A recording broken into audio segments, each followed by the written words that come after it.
I do not invest much time into manga as much as I do anime, but there are a few series I keep up with and I enjoy.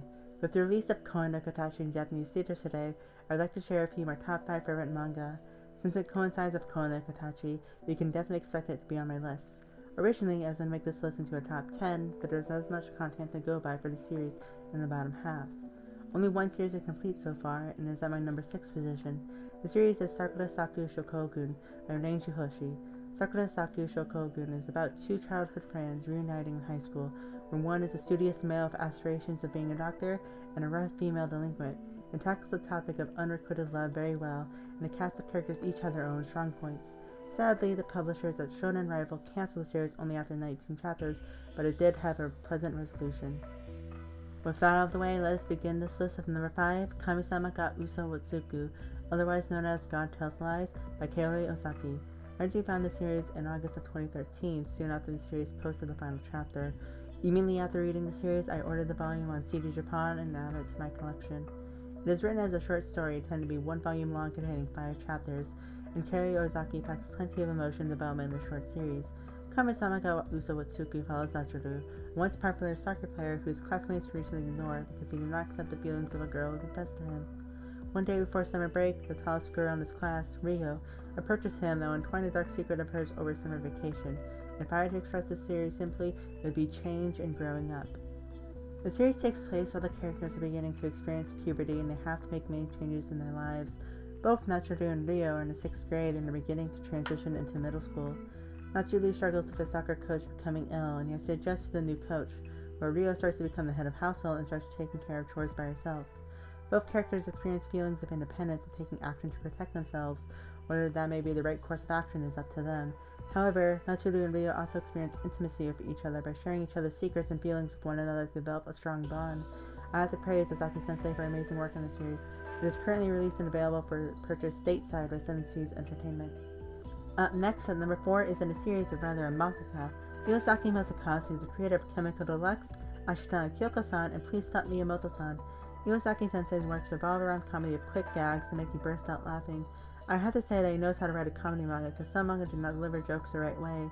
If you watch the anime of the series, you can see that jokes are hit or miss, because manga is a quick read where you instantly get the joke, while anime takes its time delivering the punchline. One of my favorite scenes is from Ashitana Kyoko-san, where Hugh keeps trying to distract Kyoko, but it ends up with Kyoko pummeling Yu and calling her a bitch. This series are quite mature as there are plenty of sexual fanservice scenes, but they are somewhat mild compared to other series. His jokes are also tempting, with some of them containing censures that you know very well the series is referring to. Finally, I want to say kudos to Iwasaki-sensei for his unique artwork style. I will have to say it is a mix between humanoid and super deformed that matches the series very well.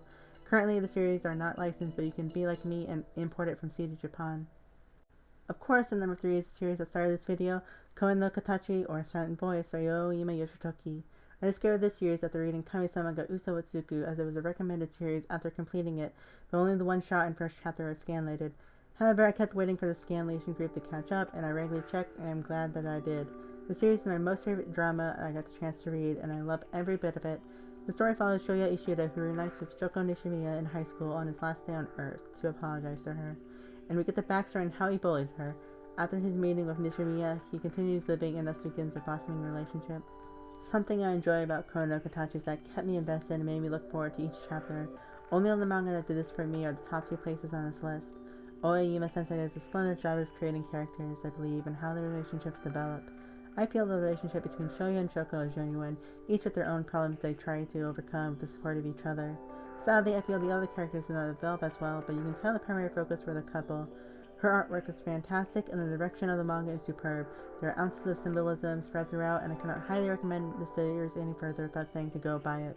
I own the entire series in Japanese and partially in English, but the entire series is available for purchase stateside from Kodansha, USA. The World Only Knows by Tamaki Wakaki comes at number 2 on my list. This is one of my first manga series I ever read and actively kept up with. It is about Keima Katsuragi, the god of games, who forms a pact with the devil Elsie to go capture loose souls residing in the hearts of young girls, and by using his vast knowledge of dating sims, Keima has to sweep them from under their feet and make them fall in love with him. It is a very formulaic series for the first third, where it involves a textbook example of character archetypes, such as the athlete, librarian, and rich girl, with a twist of their own dilemma. The series plays off these series tropes with hilarious jokes and endearing character moments. The last two-thirds of the series are more serious after the involvement of other devils from hell and using the power of the goddesses, yet the humor continues to remain fresh even during the serious times. Sadly, it did seem the series drag on in its imminent demise, but I still look back fondly at the series and read the volumes I currently possess because it is very good. I enjoy Wakaki-sensei's artwork very much, as it is a colorful yet simple design that matches the series very well. Sadly, no publisher possesses a license for the series stateside, but I do own most of the series and various merchandise surrounding it in Japanese. Finally, the number one series is one I hold most dear to my heart and reread whenever I'm down or need something to think about. If you know me already, or you will know in the future, Myself Yourself is my favorite anime series because of the emotional attachment I had to it when I was suffering from bullying and depression in middle school. Siren by Iroshio Toshiaki holds that same sentiment for me as the manga counterpart. The series follows Agaha Yoshina, a ruffian out of school that would do anything for money, but one day finds Sakurako Amemiya, the Ice Queen, alone in distress by herself. After hearing the word "save me," he begins to ponder what happens to her after she disappears, and he tries to find her without any charge, but ends up finding himself in a conspiracy that takes him into the world of Siren. The suspenseful science fiction action series is one I feel had the most potential and many things going for it before its cancellation after 3 years.